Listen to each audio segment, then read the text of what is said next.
Okay, we got a story right here. This story has been out for about a year, but just lately, the last month, this story has gone viral to all kinds of shit. Lackluster, here's the deal, many channels. So yeah, check this out. Cop body slams innocent man who matched suspect description.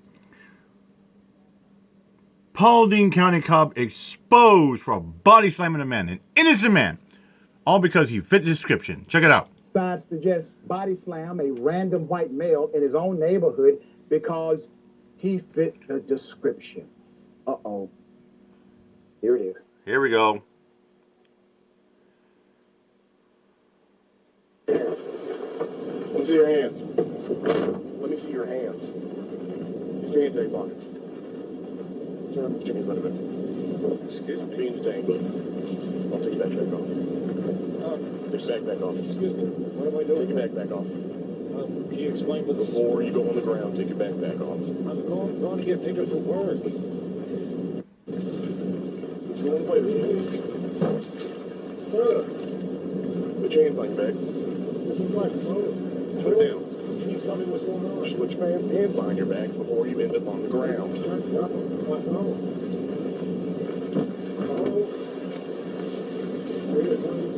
You've been detained for a minute. You match the description of someone trying to break into people's cars. I'm not breaking anyone's car.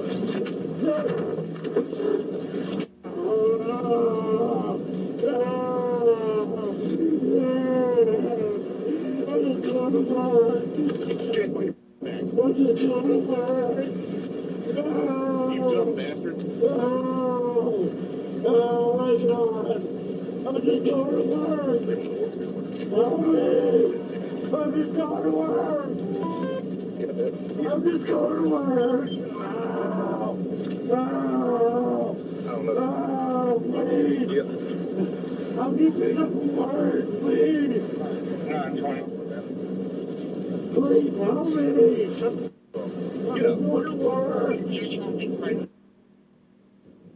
The man is in pain. Cop says, shut the up. Yeah, you heard that, cop.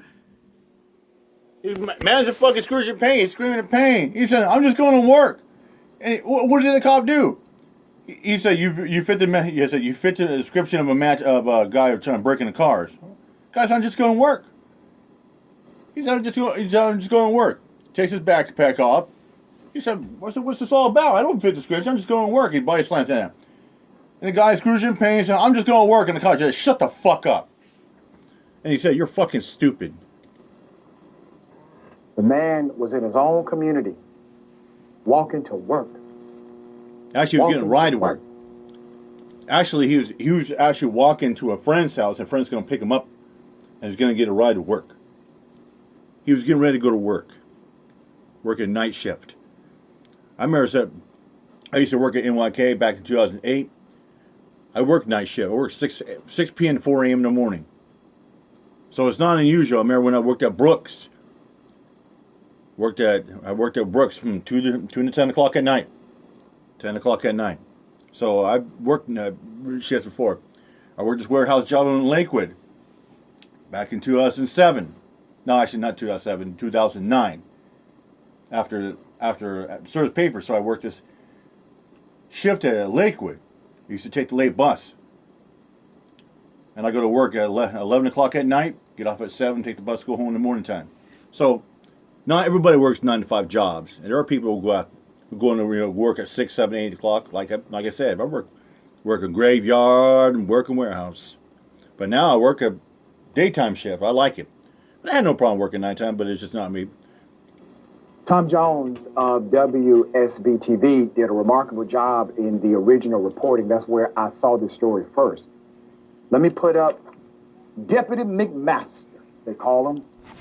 An award-winning cop. Deputy McMaster, big bad tub of fucking shit. Look at how fat that motherfucker is. Under scrutiny because of that incident you just saw. The deputy has been identified as Michael McMaster. On the left, Michael McMaster. Seen with the current Paulding County Sheriff, Yep, Gary Gullidge. The incident occurred on March 4th, 2022. We're just getting the video. The victim, let's put him up. His name is Tyler. Tyler Panaris.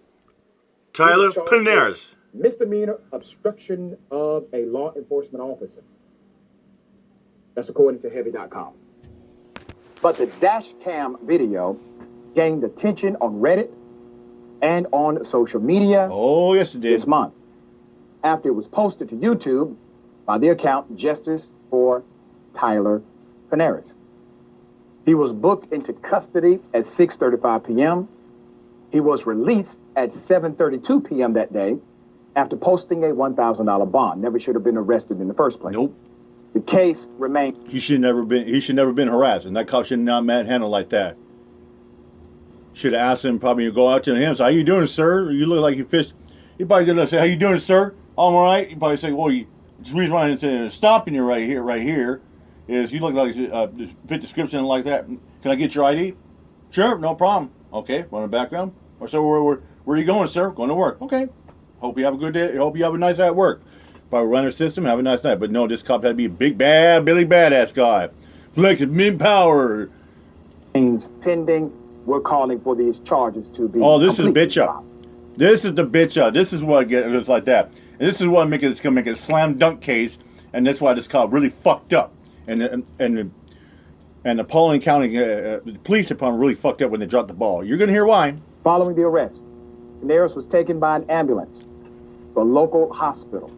Deputy McMaster wrote in the police report, he said Panaris suffered a cranial fracture and a clavicle fracture. Let me just stop there. Bring it back to me. He broke the man's clavicle and he fractured the man's very skull. Fractured the collarbone and the skull. All right? Cranial. You heard the agony as soon as the body slam happened. That's immediate pain. Yep, you heard it. For Bam. something that was not even escalated. The cop was just egotistical. Yep. Did not care. He didn't care. He just body slammed like he was like. He just body slammed him like that cop was like he's body slammed that guy like he's the Undertaker, and that cop was Hulk Hogan or The Rock or Stone Cold Steve Austin. Like you think he's like his WWE? He ain't WWE. Slammed him the ground. Didn't care because Mr. Big Bad Billy Badass. Yeah, look at me. I'm fucking tough guy. I'm big tough. I'll kick your ass. I'll slam your ground. Yeah, we gonna know me. Shut the fuck up before I knock you the fuck out, punk. Yeah, cause I'm a fucking thug. What kind of fucking loser ass fucking sort of job? I'm concerned. And the cop was 100% wrong. Yep. About the identity of the individual. All right, he said Panaris suffered these injuries. Tyler had blood coming from his left ear due to when he hit the ground. He still had an earbud inserted into his ear. The report shows that an unknown suspect was wanted on a charge of criminal attempt to commit entering an automobile. That's a felony. Yeah, felony. Panaris was never charged with that crime or any offenses related to the attempted vehicle break-in, according to public records. Only obstruction. So basically, the deputy says, oh, well, you meet or match the description of a person breaking into cars. Conversation would have concluded easily. The man is going to work. Clark Wilson shared the video on Facebook on the 16th and wrote, "This is my girlfriend's stepbrother. Walking out of his neighborhood to the corner gas station to carpool for work. He, quote, matched a description. And this happened to him. The result, question mark, fractured skull and broken collarbone and a broken thumb. Every word Tyler said during this video was truthful. Wilson also added they initially charged him with obstruction and resisting arrest, which they had dropped. But of course, they have brought the charges back after he did eventually file suit against the department. Talk about retaliation. And you know why they did that? Because after he filed a lawsuit, he FOIA a complaint. That's what cops try to do. People sit there saying, "Oh, just comply and nothing will happen." Hey, just take it, file a FOIA. But how many times have I seen it over and over, where citizens are wrongfully arrested, get out, have to pay bond or a lawyer, file a FOIA complaint on the police department or the officers that violate these people's rights, wrongful arrest and justice, where cops out there sit and say, A, we don't have a FOIA request, or B, they are retaliated by getting stalked, harassed, arrested again, or their charges are brought back up to that. This is retaliation. I am beyond furious with the actions of this officer from Paulding County Sheriff's Office. Also, it is not proper to use your weapon light for visibility When there's no threat, use when a there is no flashlight. threat. Use a flashlight. On the department's Facebook account, they issued a statement about the incident. Here is a portion of the statement. Paulding County Sheriff Gary Gullidge has sought the assistance of the Georgia Bureau of Investigation to conduct an outside review of a March 4th, 2022 arrest and use of force. That review is now underway. Paulding County Sheriff's Office will be fully cooperating with all requests and inquiries from the the GBI. No word on any action against the deputy.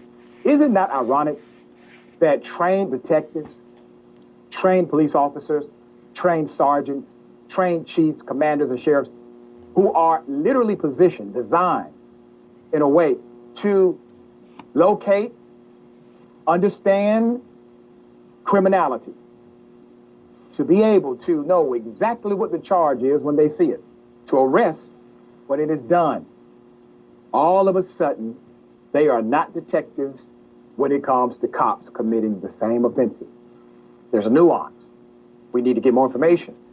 We need to wait for all of the witnesses to speak, whatever the excuse is. They will arrest you and I immediately. But when the police engage in the criminal conduct, and this is criminal conduct in my opinion, all of a sudden the rules change. This is part of the dissension between community and cop. We will follow this story. We're calling for these charges to be completely dropped. All right, Ben, thoughts? Yeah. I mean, the first thing I want to touch on is the whole notion of like, oh, well, he like fit the description. Look, I don't believe any police officer when they say anything like that, because let's be real. Okay. First and foremost, we know that police officers are, generally speaking, pretty negligent and ridiculous with the way that they go about their jobs. Like, they're not paying that much attention to be like listening to the description of everybody. It's just the simple fact that there is always going to be somebody that fits the description. There's always going to be a description of somebody, and there's always going to be somebody to fit to it, because we all know that the overwhelming majority of crimes that get reported do not actually get solved by police departments. And so you can make it sound like anybody fits any description if you're loose and vague enough with it. So the idea that this police officer was going after this person because he fit a description of somebody that he heard earlier, I personally don't believe, and I don't think anybody should really believe, knowing the history of police officers. That seems to me like a lie that they use post hoc to justify why they were harassing a random person who was literally just going to work, right? Because ultimately, what happened in this scenario was somebody just asking for a little bit of explanation, a little bit of communication, a little bit of like, treat me like a human being right here. You're pulling over, you're stopping, I'm not even, like, you're a cop, whatever. Just explain to me what exactly you wanted from me, but, you know, so that I can do that, right? But the police officer was not communicating, refusing to communicate, because fundamentally police officers in the United States have a belief that they get to create reality, that everything around them is purely subjective to however they feel like they should view the world. And that like body slam, like literally was a suplex, right? Like that's not a thing that you are ever going to be trained to do in a military environment, a police environment. That's not like, that's like a WWE wrestling move. That's not just like something I that said. you're going to be doing if you're like detaining somebody. It is not. That is not a thing to do, because you can do the skull fractures and things like that, which are just like serious problems. Yeah, I mean, what if that cop body slammed him and he was fractured a skull?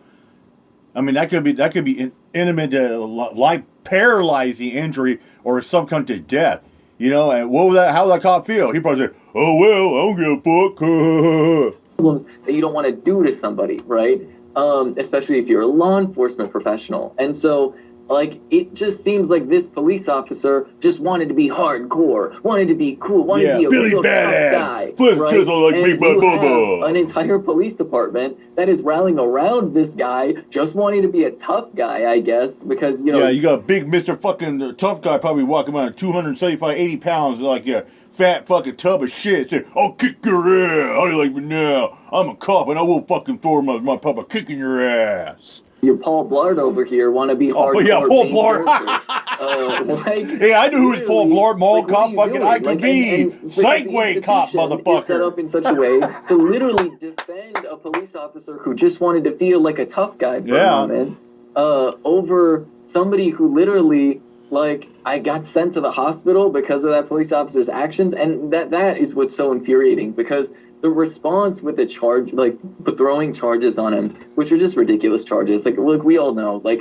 things like obstruction and resisting arrest when there's like literally nothing else. It's just like very obviously ridiculous. But to respond that way in response to somebody who's like filing a lawsuit, of course they're going to file a lawsuit. You know how much healthcare costs in this country? I mean, yeah, when you file a lawsuit, yeah, of course, you know, when people's rights are violated, you cause bodily injury, bodily harm, of course they're going to file a lawsuit. I guess the police officers do it, and the police department. Come on, look at this. Look at what happened to that Winco truck driver. They fucking bodily harmed him by clamping his wrist up, snatched a beanie up, and violating his rights. Yeah, and he was simply on the job. He probably could have got fired like that. So yeah, that Winco truck driver, he won his case, $500,000. I bet those cops feel like shit now, huh? You know how much healthcare costs in this country? I mean, like, literally, not only did he get cost the money that he had to put up for bail, but he also is getting cost the money that he's going to need all this medical treatment for. Yep. Like, you know how much money he's probably going to have to paycheck for that shit? Come on. His insurance company probably asked him to sue because they probably said that they weren't going to cover it because it was a law enforcement action, and insurance typically isn't going to cover anything that is involved with law enforcement because they assume that you are guilty of a crime, right? So yeah, some cops have the attitude, oh, you're guilty until proven innocent. No, this is the United States. You're innocent until proven guilty. There's such thing as called due process. There's cops going to be judge, jury, execution, one fell swoop. Like, that's what's just so sickening about this, that we live in such a disgusting like system and culture where a police officer can brutalize you, cost you thousands and thousands of dollars in medical bills, and then when you try to get even just the slightest bit of compensation, then all of a sudden they throw charges on you because they want you to shut up and accept this extreme cost, not only to your body, but also financially. Mm-hmm. They're going to find out that putting the charges back on him after he filed suit. They're going to find out how bad they fucked up. It's going to be a slam dunk for this guy. Many judges don't like it either. Nope. That may end up being the slam dunk out of all of this. That the cops decided to utilize the law in a way to retaliate. Because he filed like cops retaliate when they make another arrest on you or they harass you because they're retaliating because they didn't like the fact that you're exercising your right, you're standing up for yourself when they know they fucked up in the first place when you do a FOIA request and a complaint or a lawsuit. Let me touch up on something. You know, there's right ways and wrong ways. I remember one time I was going to the store. I got off of work. It was Friday night, I was chilling. I decided, it's 11 o'clock, go to the store and get myself a six-pack. I saw a cop, you know, I think it was a Pierce County, a University place. So I crossed the street on the crosswalk, went to the store, and I saw the cop in the parking lot. And he, you know, made contact with me. He said, how's it going? I said, I'm all right. How's it going? I said, oh, can you come over here? I said, you kind of match the description of a suspect that robbed a convenience store. I'm like, okay. Asked me for ideas. Like, no problem. Ran it. He said, came out clean. Figure out who I was. And you know what the cop did to make it right? Knowing that he probably maybe wasted my time. You know, he made it right. I was 6 blocks away from the store down the street, 66 and Lakewood Drive, going to that mobile store. At the time, it was called 76. So you know he made it right? He gave me a ride to my house. That's what the cops do in our area, and that cop really fucked up. There's a cop. It's called being right and acting like a tyrant like that. With that said, I'm out here. My job. Peace out.